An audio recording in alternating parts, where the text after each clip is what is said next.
Let's focus in on what went down in the NBA last night and what it means for the West. The Rockets defeated the Super Team Warriors at Oracle 132-127 in double overtime. James Harden with his fourth triple-double of the season. Meanwhile, the Clippers outplayed the Cavs at the Q with a 113-94 victory. LA entered this game 0-12 versus LeBron James teams on the road.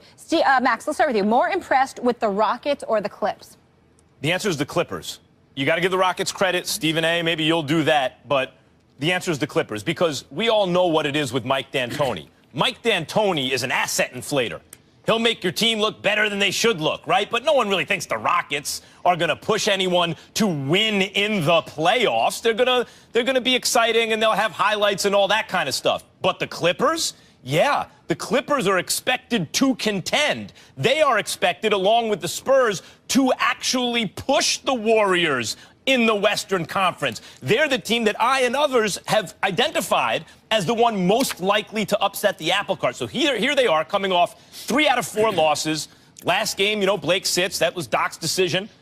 And now they're playing the Cavs. And all I was looking for from the Clippers is, can you compete and lose a competitive game? That would show me something. And they did a lot better than that. And I think that is Doc Rivers getting that team focused on the task at hand, getting them to buy into a sense of urgency in terms of what the mission really is this year. And this game for them, Stephen A., was a litmus test.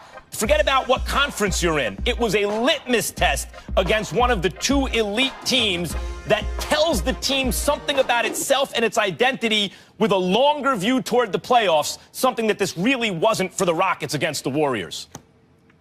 Completely disagree with you. If a litmus test is associated with the Clippers at this stage of a regular season game, then they are nothing that we thought that they were. They have Chris Paul, they have Blake Griffin, they have DeAndre Jordan, they've got Doc Rivers, they now have a bench. This is a championship contender. I don't give a damn what they did during a regular season game this early in the season, not to mention the fact that they had 3 losses, 3 straight losses coming into the game. So, they were going to be fired up for a little bit, caught the Cavaliers napping. Fair enough. We got to remember, Max, I was in Cleveland last year in the regular season when the Cavaliers lost to Golden State by 43. 43. They got obliterated. But we see who the champions are right now. Let me get to Houston, because to me, I was more impressed with the Rockets. And here's why.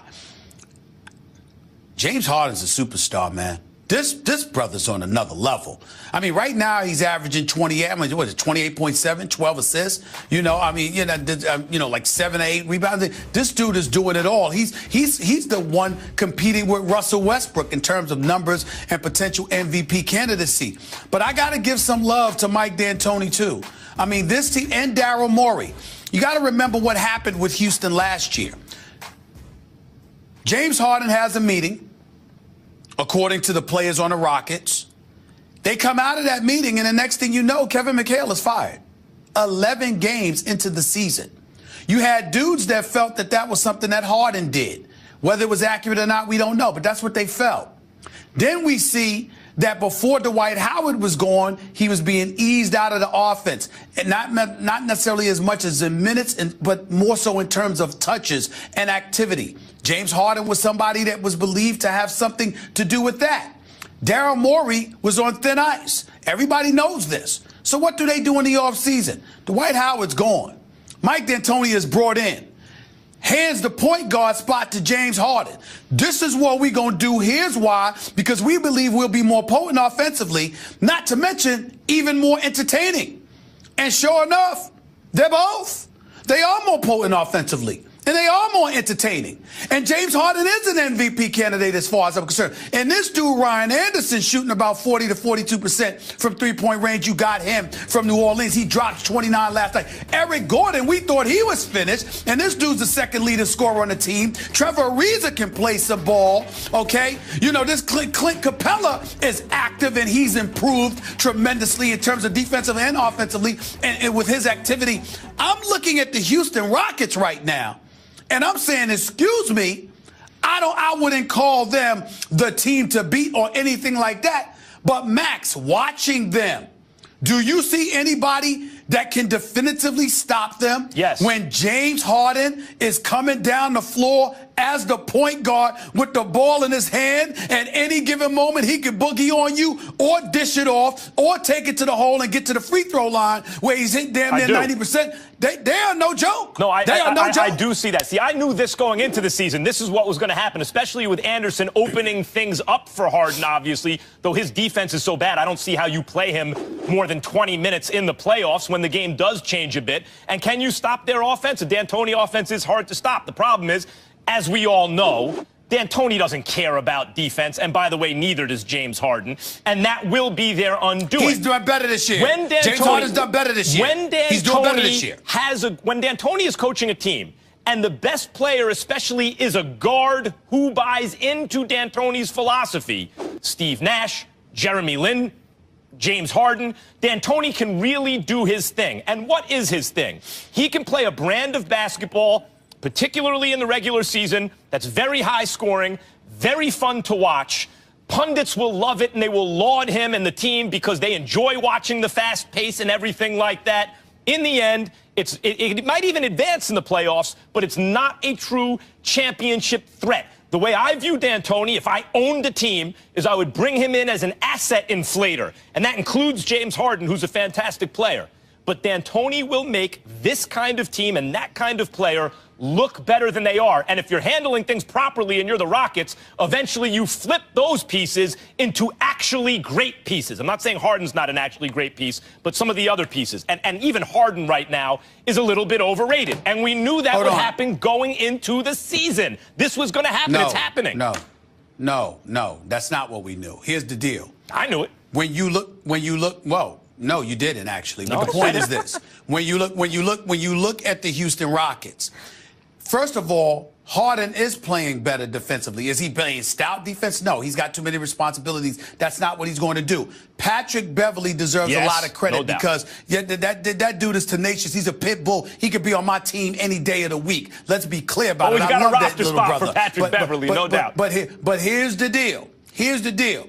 The move to switch Harden to the point guard spot, where Harden has shown a willingness, not just a propensity, but a willingness to sit up there and dish that basketball. That creates a whole different kind of problems because usually he's holding the ball, he's dancing on everybody, he's doing all of this other stuff. This dude is moving the basketball, or he's in attack mode. That changes the dynamic of things in the West in this respect. We know that Golden State is elite. We know that San Antonio is elite. Who else can we definitively rely upon other than those two? That's why this gets so interesting. Because you can't say that. Clippers will beat the Rockets in the playoffs if it comes to that. Wait a minute. You can't say that because they might not face them in the playoffs and they might lose to somebody else beforehand. If it comes to that. I'm sorry, Max. I'm sorry. You were living in L.A. how many years? 5.5. Oh, all right. Have you ever take your time? Hold on. When the Clippers played in the conference finals, not the NBA finals, the conference finals, take your time and tell me when that happened. I'll wait. When did they play? That would be never. Never in their history. Thank you. So my point is, don't tell me about what the Clippers are going to do. You and I had an argument before the season times. Started about Harden being used as a point guard. My position was we both agreed that he holds the ball too much and it's too okay. My point was D'Antoni is going to use him as a point guard in a way that will make Harden, who's a great player, look even better than he is. We debated that. And, in fact, that's precisely what happened. Right now, you knew it would be Westbrook and Harden in the MVP conversation because D'Antoni's got Harden at the point.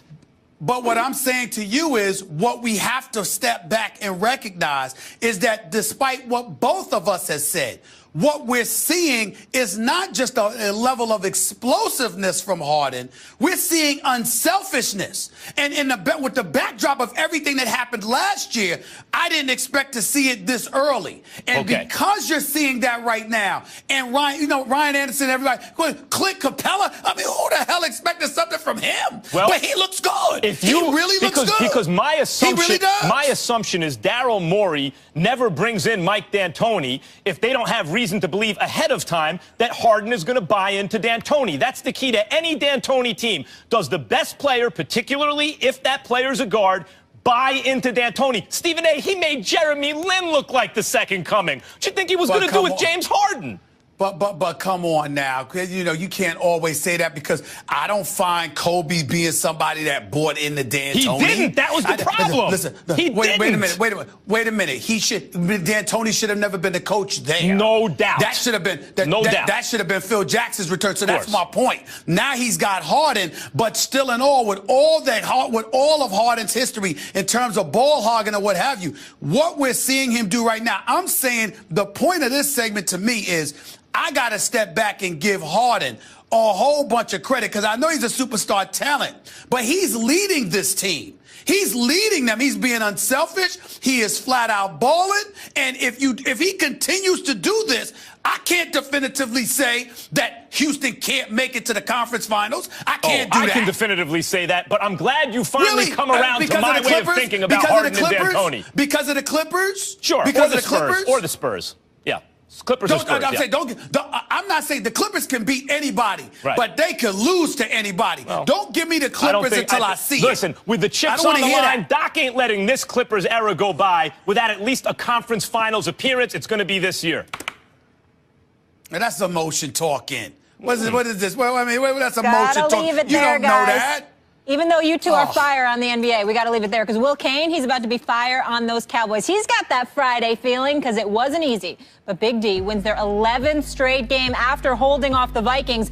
Is America's team now a lock for the Super Bowl? Don't miss that discussion after the break. And this, two of the NFL's best receivers face off on Sunday. But who gets the last laugh? Former Steeler and Giant receiver Plaxico Burress will tell you if he's on Team Odell or Team Antonio. Caught by Odell, he's to the 40, 15, 10, 5, touchdown Giants! Oh baby, is he good! Throws it over the middle, touchdown, Antonio Brown, and this place erupts. I think Antonio Brown